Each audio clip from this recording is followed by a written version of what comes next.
Hi, everybody. This is Noelle from Petitti Garden Centers. We're here in beautiful Northeast Ohio. We're at our Oakwood Village store, and we're doing what's in store for February. And we want to encourage all of you to come into the garden centers. You're going to get just a bright gush of fresh air. And then also it's a lot warmer in here in the greenhouses, especially when we get some sun out there. And it's just nice to get away and get out of the snow and everything too. I should have worn my pink scarf today. I didn't do it, but we're going to show you a little bit of what we have as far as selection for Valentine's Day. There are so many beautiful plants that you can give your Valentine, of course. And we wanted to start off with this cute little swinging aloe plant. So these are really, really just fun little hangers that you can put up, or you can just set that little swing on a ledge, windowsill, what have you, and the aloes right inside. All different varieties of kind of a petite aloe, really pretty. So those are always really fun to give. And of course, bright sun, or I should say bright light to direct sun. Also, drier side of watering. Okay, so that's always good to know. The Hoyas down below, these are pretty common. We've seen these. That heart-shaped Hoya, what happens is you'll start to see little Hoyas sometimes form up here at the notch in the heart, and sometimes down below too. So it just kind of depends. There's a variegated form of the Hoya. Hoyas are really fun succulents. They're really nice to grow, very easy to grow. And again, bright indirect light to some sun, so they want to go near the window. And also a slightly drier soil conditions too. So keep that in mind. Down below, I have an assortment of anthurium. We also call these flamingo flowers. You'll see these in pink and lavender and orange, all different colors. This is a heart-shaped spathe, okay? And spadix here.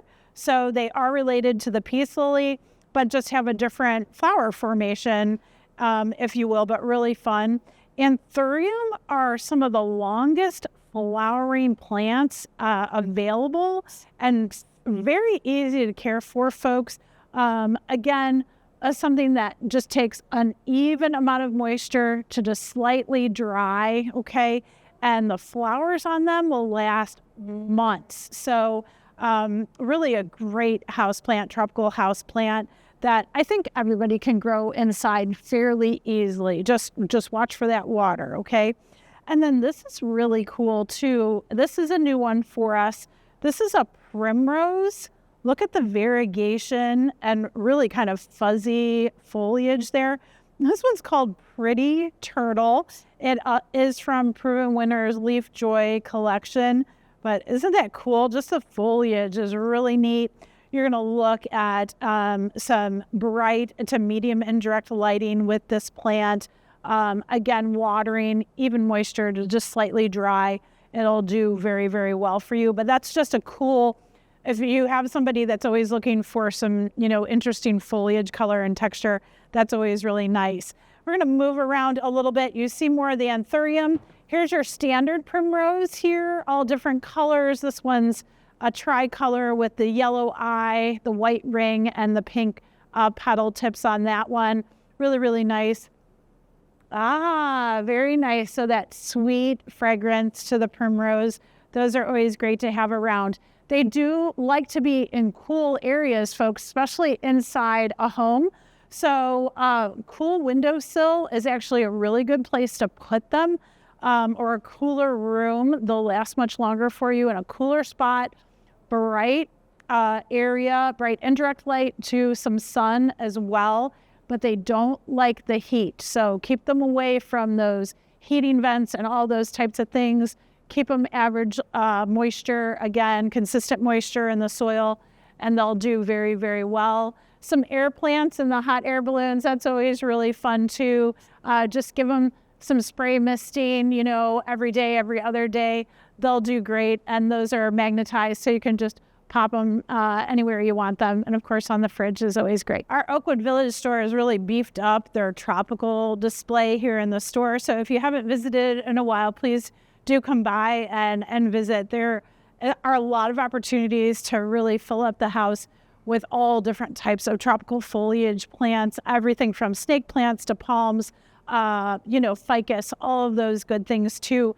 And you can see lots of hanging baskets, spider plants, the pothos ferns as well. But look at this huge Thai constellation.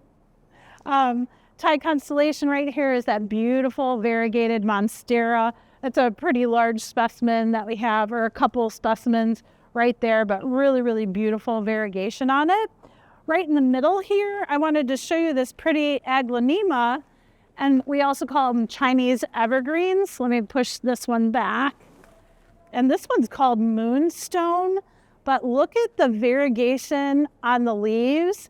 And then it has this really pretty bright pink edge. And look at the stems on that plant too. It's kind of got a soft medium pink on the stems. There's some little bit of spat flowers popping up here as well for the winter. But if you're looking for plants that like lower light levels to medium light levels, Chinese evergreens do really nicely in those areas, along with your peace lilies and that type of thing too. So that's always really nice. This big philodendron here on the edge, this one is called, I already lost it, moon something. This was moonstone and this was moon. It's not moonbeam. It is moonlight. We found out as Taylor and I were walking around, there's a lot of new species out there and they all have moon in the name. So we're trying to keep them straight. So moonlight, beautiful philodendron, large, thick leaves. You can tell vase-shaped type, so they're going to grow up and sort of out like a vase, and that gets that kind of sheen to its foliage, hence the name moonlight, where it is a green with a little bit of yellow and kind of like silvery sheen to it. So that's a pretty one too. I wanted to show you one more over here. Whoops, sorry. And this is a Dieffenbachia. It's called Carina. And I know we've had a lot of snow, folks, but this is one of the most beautiful pure white Dieffenbachias out there.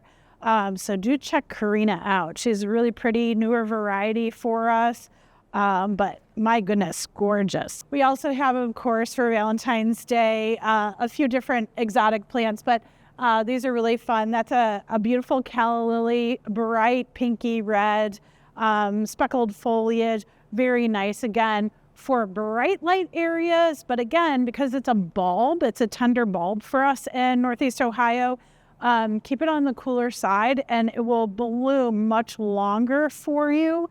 So again, those cool windowsills, cooler rooms, that's going to do really nicely for you. And then you can keep it until spring, kind of, let's say end of April, beginning of May, start acclimating it outdoors, and then you can actually plant it outdoors as well. So that's always a good thing to do. The Phalaenopsis, you see some of the waterfall Phalaenopsis. These are the colorful ones with the pastel colors, blue and pink.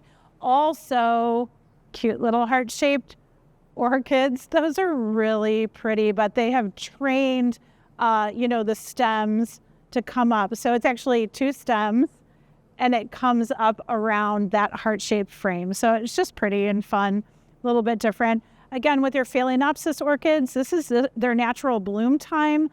So they will often bloom in winter. They do really, really well.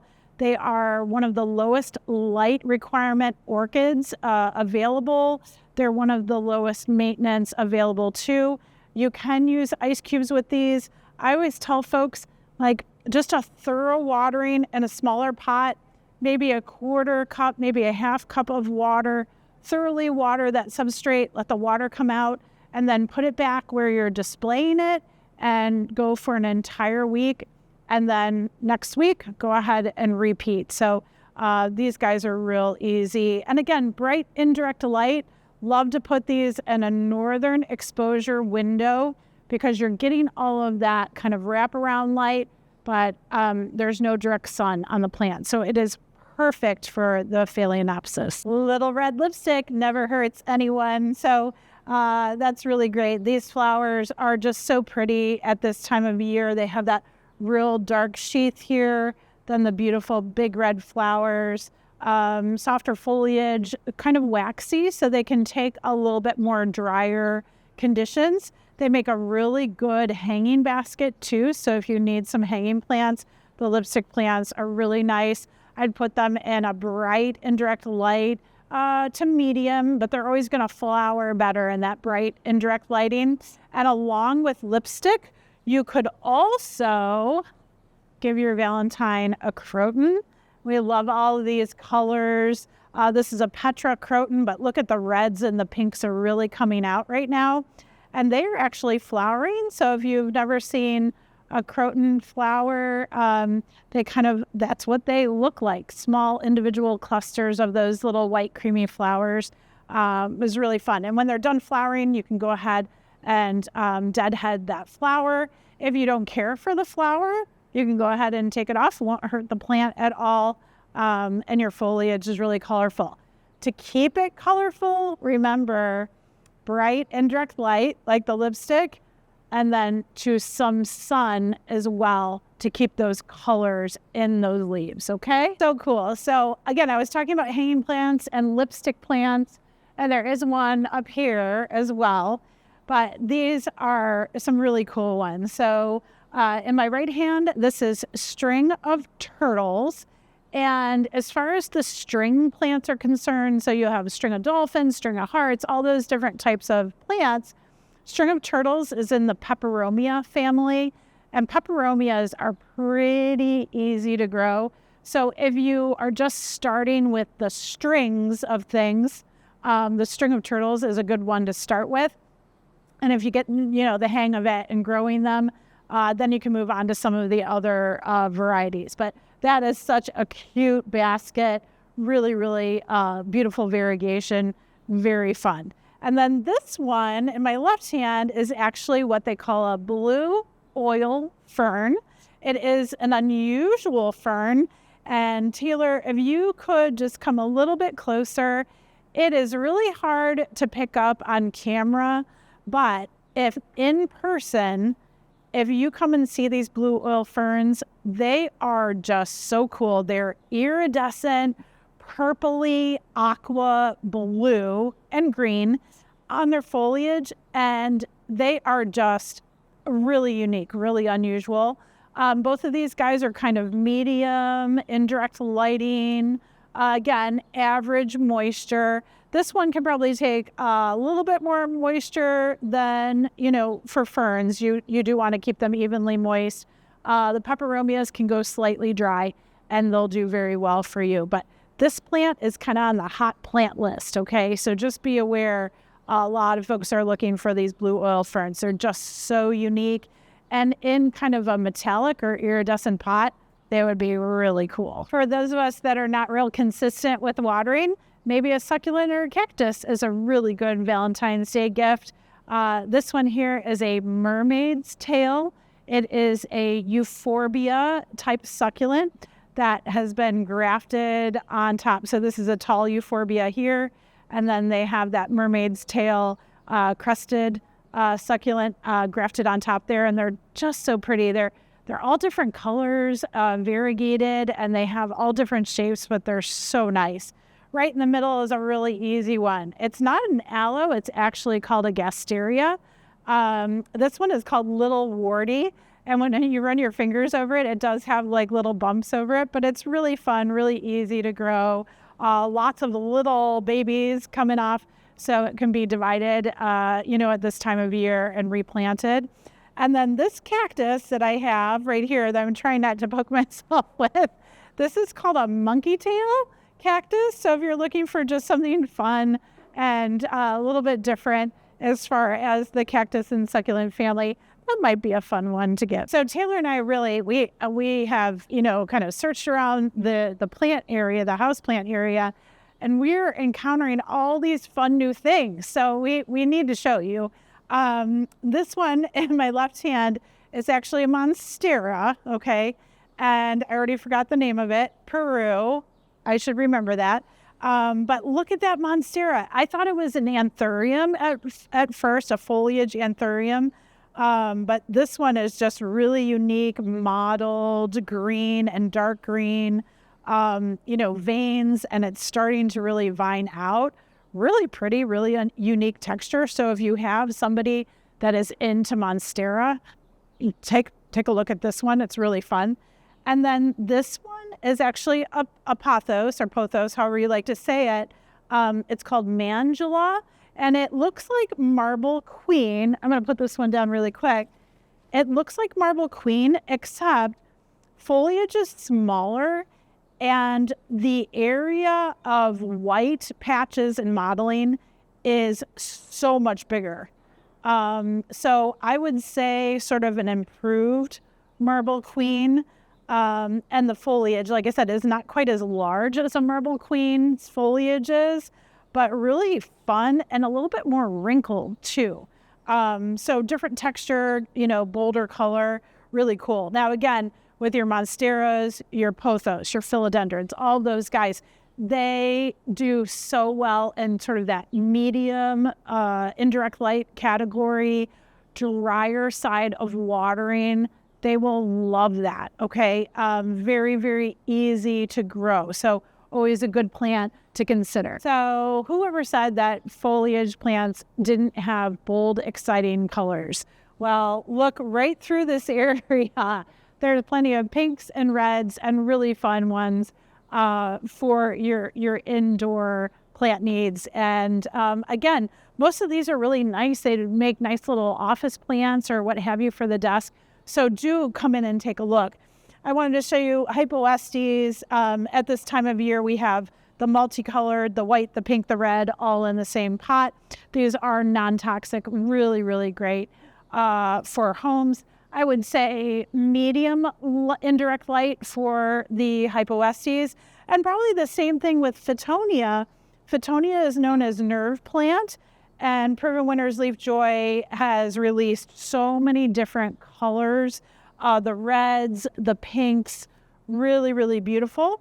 Again, make great little desk plants, medium indirect light, non-toxic as well. So those are always good choices around people and pets. Look at, you have colorful Chinese evergreens, you have your prayer plants. So there is plenty to choose from. But I have to show you this one too, because again, we are finding all these kind of unique, unusual. There are not a lot of these available, but this is pink Birkin. This is a philodendron, an upright philodendron. This is the classic Birkin, so you can see that white striping, but look at the pink. It's sort of pinky mauve with the pink stems. So that's really unique that we found today. So do take a look at some of these beautiful foliage plants. There's so much color and again, texture, and they're just great to brighten up the household. I just wanted to show you, for those of you that really think you have, not good luck with house plants, try a ZZ plant, okay? They're from Africa. They are low light plants. They do really, really well. You'd treat them as a succulent for the most part. And I'm telling you, if my kids can grow them, you can grow them, okay? So this is one of those plants that you water maybe once a month, and just let them do their thing. These are shorter varieties of ZZ plants. For those of you that are familiar with them, some of them can get really big and tall. These are a little bit more compact, different varieties. This one is called Lucky. Lucky is shorter. It has rounded foliage, bright green, glossy, wonderful. And then this one is Zenzi, and Zenzi has a very compact, you can tell, stem. Foliage is kind of all lined up against each other, but I think it kind of looks like a palm frond a little bit. So that's kind of fun if you like palms and the way that they look. But again, low light, easy care, keep them on the drier side, forget about them. They can go just about anywhere where it's a little bit darker, okay? So that's something to look at. Now, this is sort of opposite, but I had to show you. This one is a fantasy fern, and look at those fronds. They're really, really cut leaf. It almost looked like, I took a double take, it almost looked like an asparagus fern to me. Really, really pretty. Ferns, again, medium indirect light, really consistent moisture in the soil, and keep up the humidity, okay? So spray misting, moisture tray, keep the humidifier pointed at it. That's going to be the best thing for the ferns growing inside, okay? But really, really nice. So do take a look at some of those things. Now, again, we're in February, so think about all these things because there's plenty to do inside still. Got all of our houseplants. We have, we want to repot at that time in February, March. We're looking to repot, cut back, do some trimming, do some root pruning, all those types of things.